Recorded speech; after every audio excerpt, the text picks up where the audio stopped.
বৃষ্টির দিনে যে কোনো ঝাল জিনিস অনেক ভালো লাগে। আর সেটা যদি হয় শুটকির, তাহলে তো আর কোনো কথাই নেই। হ্যালো, আসসালামু আলাইকুম। আজকে আপনাদের মাঝে তুলে ধরব শুটকি রেসিপি। এখানে আমি কিছু লইট্টা শুটকি নিয়েছি। এগুলো আজকে কিভাবে শুটকি করলাম, মানে রান্না করলাম, সেটাই আজকে আপনাদের মাঝে তুলে ধরব।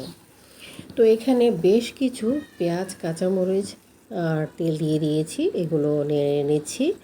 আর শুটকিগুলোকে ভালো মতো ধুয়ে পানি ঝরিয়ে নিয়েছি। অনেক সময় শুটকিতে বালু থাকে, তাই শুটকিটা একটু ভালো মতো ধুয়ে নিতে হবে।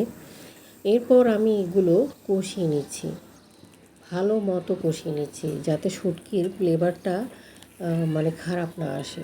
তো শুটকির ফ্লেভার কিন্তু অনেকে কিন্তু পছন্দ করেন না, যেমন বেশিরভাগই এখনকার থেকে যে বাচ্চারা পছন্দ করেন না। তো আমি যখন শুটকি রান্না করি তখন আমার বাচ্চারা বুঝতেই পারে না আমি যে কী শুটকি রান্না করছি কি না। কিন্তু অনেক সময় দেখা যায় অনেকে বাসা থেকে স্মেলটা যখন আসে তখন ওরা মানে খুব মানে ইয়ে করে, বলে যে শুটকি রান্না করছে, কেমন বিশ্রী গন্ধ। তো আমি কিন্তু যেভাবে রান্না করি সেভাবে কিন্তু ওরা একদমই বুঝতে পারে না।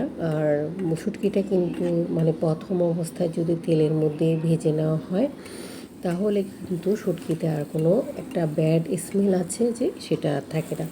আর আমি শুটকিটাকে অবশ্যই কেটে তারপর অনেকক্ষণ ভিজিয়ে রাখতে হবে। ভিজিয়ে রাখার পর ধুয়ে একটু হালকা গরম পানি দিয়ে এটাকে ধুয়ে নিতে হবে। তারপরে শুটকিটা রান্না করতে হবে। আর এখানে শুটকিতে বিভিন্ন সব রকমের মাংসের মতোই মশলা বাটাগুলো দিতে হবে এবং গুঁড়ো মশলাও দিতে হবে।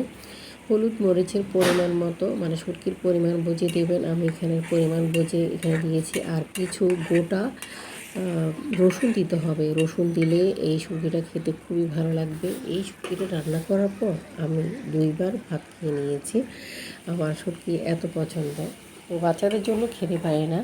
তো মাঝে মাঝে যখন রান্না করি তখন আমি এভাবে রান্না করি, আর রান্না করলে আমার বেশ ভালো লাগে।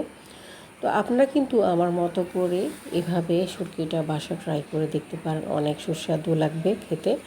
আর শুটকির কোনো স্মেলটা, মানে খারাপ স্মেলটা কিন্তু থাকবে না। একটু দেখেন, আমি শুটকিটা আপনাদেরকে দেখিয়ে দিচ্ছি কতটা সুন্দর হয়েছে। এখন আমি কিছুক্ষণ পর এটা নামিয়ে সার্ভ করে দেখাবো এটা কতটা ইয়াম্মি হয়েছে।